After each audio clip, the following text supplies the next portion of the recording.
I love this church, and I love the camaraderie that we have, and I appreciate it very, very much. This morning we sang this song, Sing to Me of Heaven, and when I hear this song, my mind goes back to when I was a child.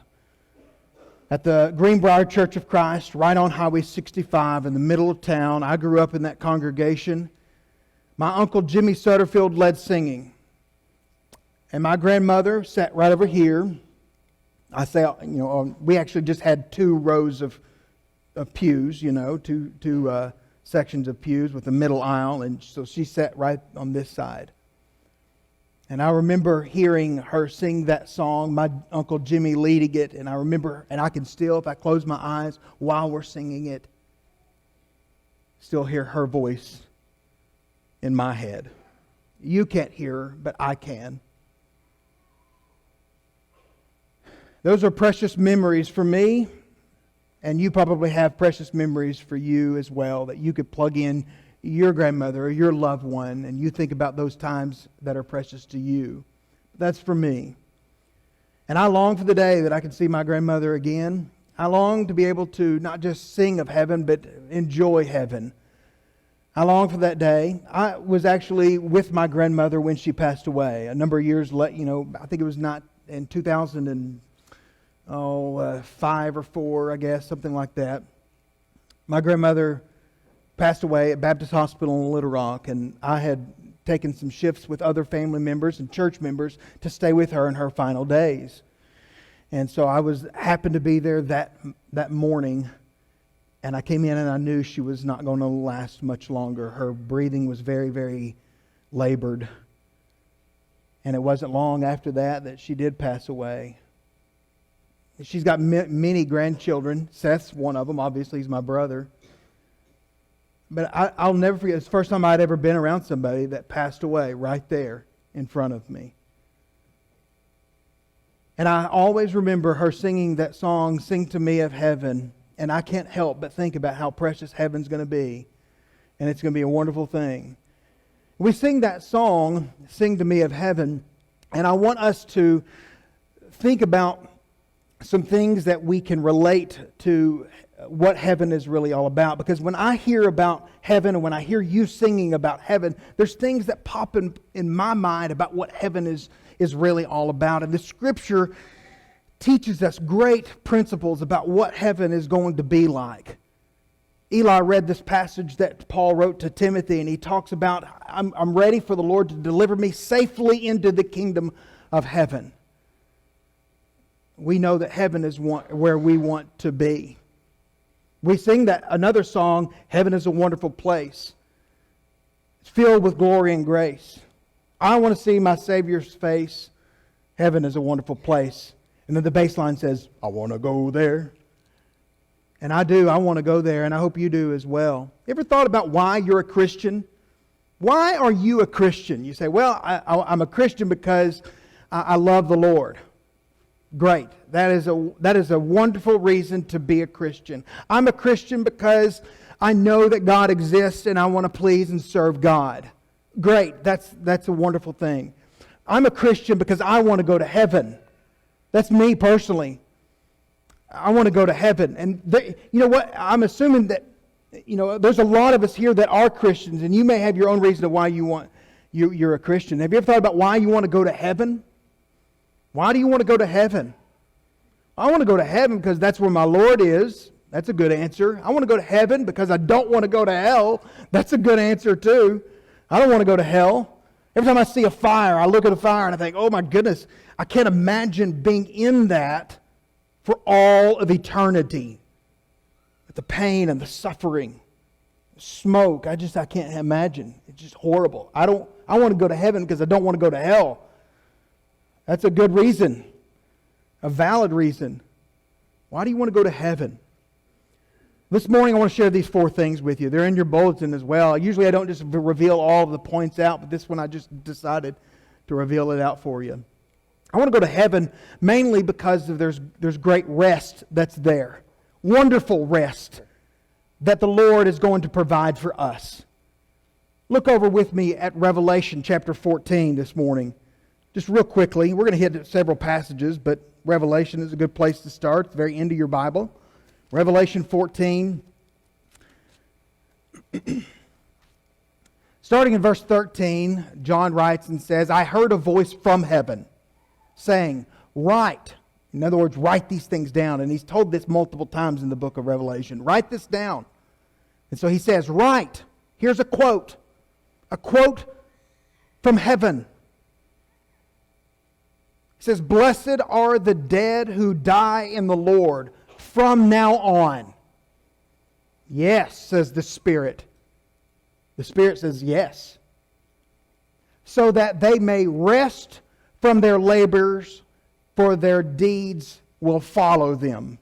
Rest from their labors, for their deeds will follow them. Blessed are those who die in the Lord.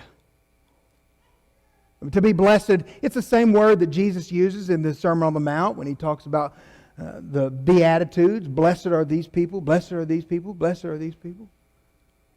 We're blessed, we're happy, we're thrilled, greatly rejoicing. Blessed are those who die in the Lord. And I love this right here. This is a key part. From now on, it's not just a temporary thing.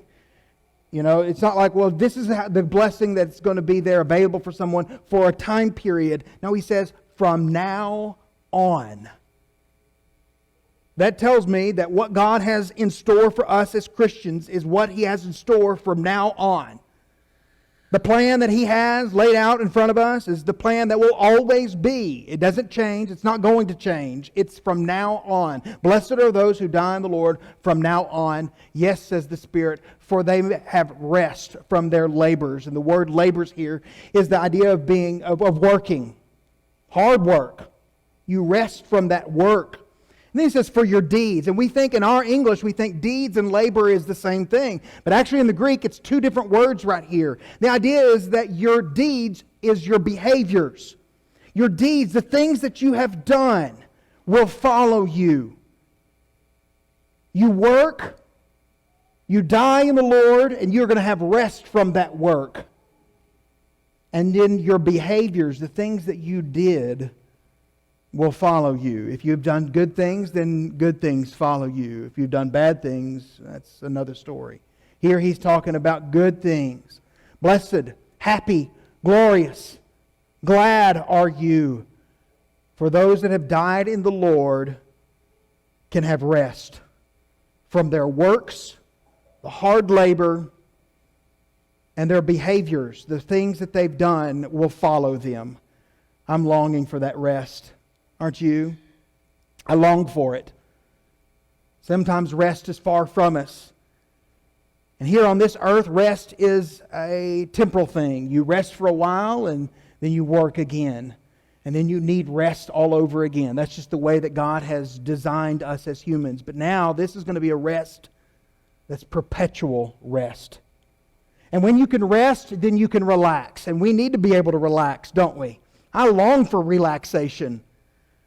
A lot of turmoil in the world today, and there's people that are not able to rest right now. They can't relax. They hear bombs going off in the backyard. They hear bombs going off in their neighborhood. They hear gunshots. They hear terrible things going on. Our world is in turmoil, and it's hard to relax right now. Sometimes for us right now, we're feeling that pinch. We're feeling that hard time when we go fill up our gas. Listen, I told someone this week, when we're paying for that $3 and whatever, $4, $5, whatever it's going to be, pay it. And be thankful that you don't hear the bombs going off in your background. Because you can't relax. We are blessed. And I don't like it just as much as you. I don't like paying that. But we're still blessed. And there'll be a time that we can relax. We can rest from the horribleness that's going on in our world. And so when you sing to me of heaven, I think about relaxation. I think of rest. And I long for it, and I hope you do as well. When you sing to me of heaven, I think about the reward. The reward that we gain. And it's a good reward. I like a reward, don't you? It means I've done something good. When we're in grade school, getting just a sticker is a reward. A wonderful thing. You will be rewarded. My mother used to tell us that. She told us that, didn't she, Seth? If you do this, you will be rewarded. You be good boys, you will be rewarded. The Lord tells us, you be faithful, you'll be rewarded.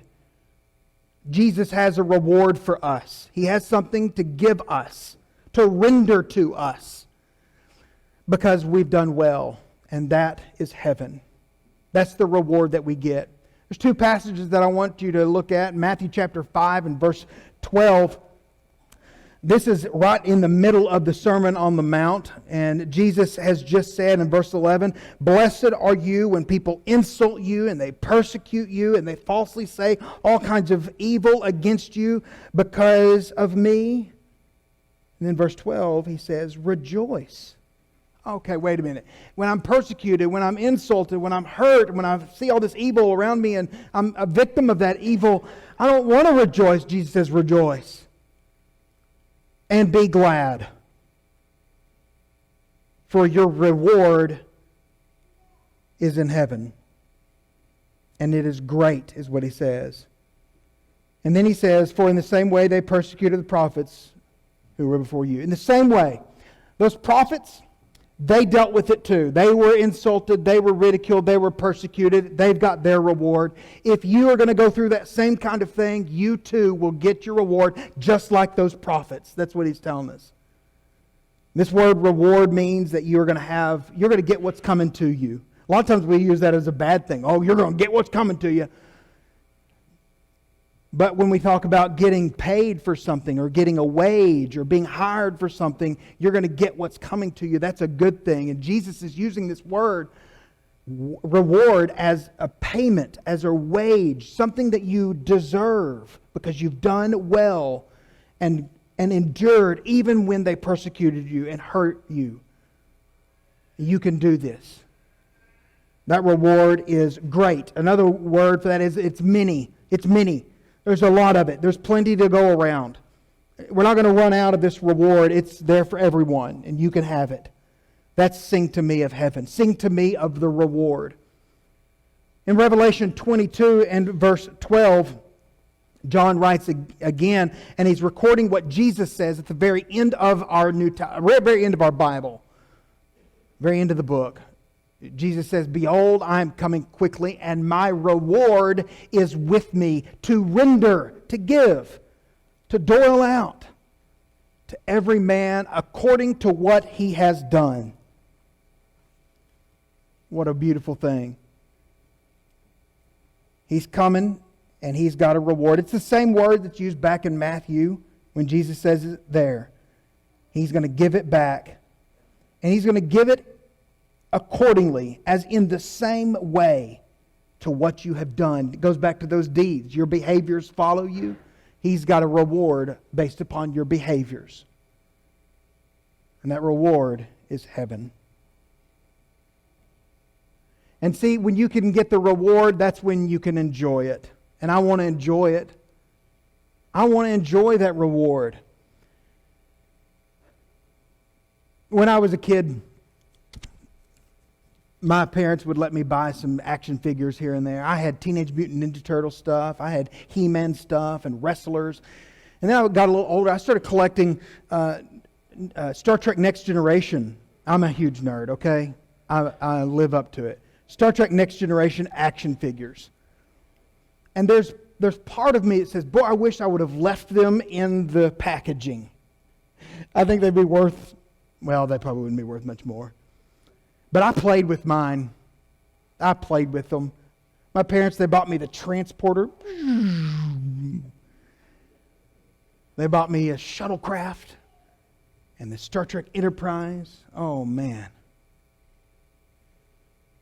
I played with my stuff. I enjoyed it. It was a reward for me. My parents would buy me stuff like that, and I think that they did that because I remember when I was in like first or second grade, maybe, my parents would say, "Alex, boy, if you do good in school, you can buy this transformer, Metroplex." Oh, man, Metroplex. And they would say, they would get a progress update on my grades and my schooling and everything. And they would say, Alex, you're on the road to Metroplex. My mom still tells me that today. You're on the road to Metroplex. You're on the road to the reward. And it's something that you can enjoy.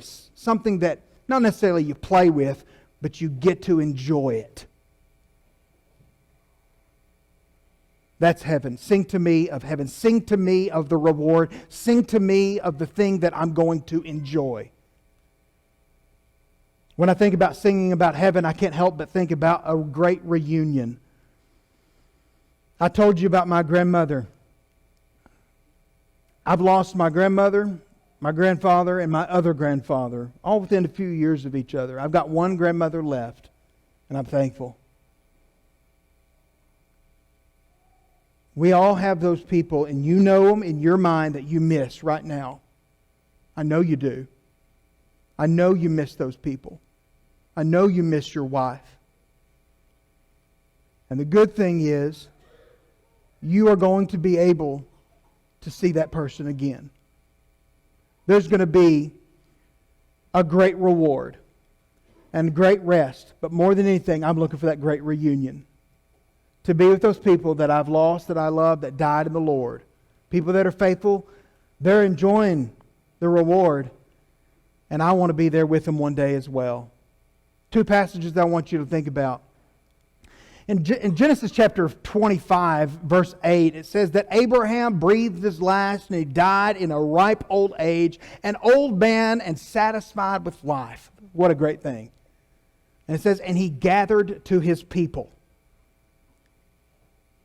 When I read that, I know that Abraham must have gone to be with his father Terah. Terah was his father.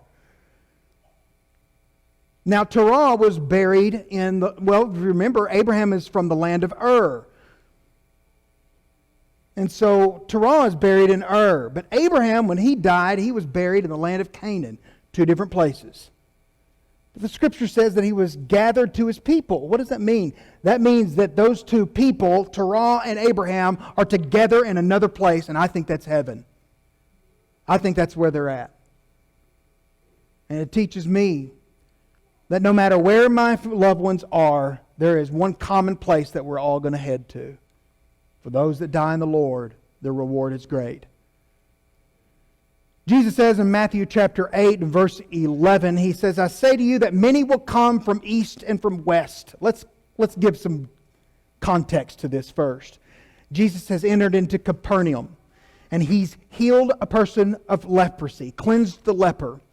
And then He runs into a centurion, and the centurion says, oh, please come and heal this loved one, this maidservant back at my home. But you know what? You don't even have to come there. Just say the word, and she'll be healed. I know that.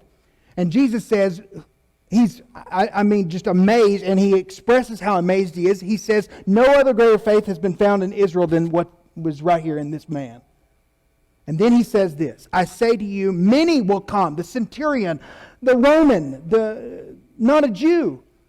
Many will come from east and west, all over. All these people from all over are going to recline at the table with Abraham, Isaac, and Jacob, both Jews. Or all three of them are Jews. Grandfather, father, and son, Abraham, Isaac, and Jacob. All together, reclined together. He says many are going to be able to be there together in heaven. And I can't help but think, when I read this passage, sometimes people will say, well, wait a minute, if that means that are we going to be able to recognize our loved ones? Are we going to be able to recognize Abraham, Isaac, and Jacob? Am I going to be able to recognize my grandmother when we're in heaven? And if so, won't we miss those who are not in heaven? That's the big question, isn't it? Won't we miss them? There's two answers. I have it jotted down in my Bible. When I study with people, they ask that question. I have it jotted down, so I'm going to just read to you what I jotted down, okay? Just a simple little note.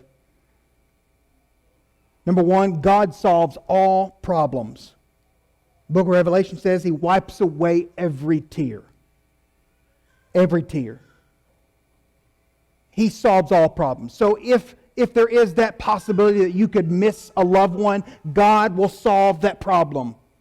He solves all problems, and He wipes away every tear. Number 2, I believe that you'll have a heightened sense of spirituality when you're in heaven. And when you have that heightened sense of spirituality, you realize that God is just, God is merciful, God is right all the time. And now in our bodies right now, it's hard to understand that. It's hard to comprehend that. But I think that when we are in heaven, we see the bigger picture. Does that make sense? I hope so. Whatever the case is, I'm looking forward to singing Sing to Me of Heaven in heaven with my grandmother all over again. I'm looking forward to the reunion, because with reunion, I will see them. I will see them. And that's a glorious thing. That's Sing to Me of Heaven. One last one. When you think about singing of heaven, you think about the reliability of heaven. It's reliable. One passage I want to share with you, in 1 John chapter 5 and verse 13, John says, "These things I have written to you who believe in the name of the Son of God." I'm writing to Christians, is what he says.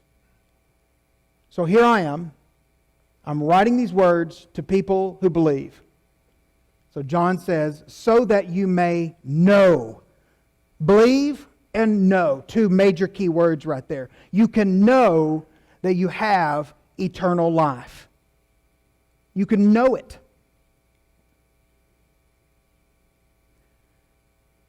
You believe it, but you can know it. Too many times we say, boy, I hope I make it to heaven. Listen, I can understand that hope. Hope is one thing, but you can also just know if you're going there or not. You can know that you have eternal life. The word there means that you understand, you recognize. It's a realization. You can see it. It's perceived. It's not just something that you hope for that you don't see. You know it and you see it. You perceive it. It's a reality. And heaven has great reliability. It's always there for you. And you can know it. And it's not a guessing game whatsoever. And when you realize the reliability, you say, I know I'm going. Let's stop saying, I hope I make it to heaven. Let's start saying, I'm going to heaven. I know I'm going there. Because I'm going to die in the Lord. I'm going to be faithful. I'm going to enjoy the rest. I'm going to enjoy the relaxation. I'm going to enjoy what God is going to give to me. I'm going to be with my loved ones. You can know you're going to heaven. One last thing.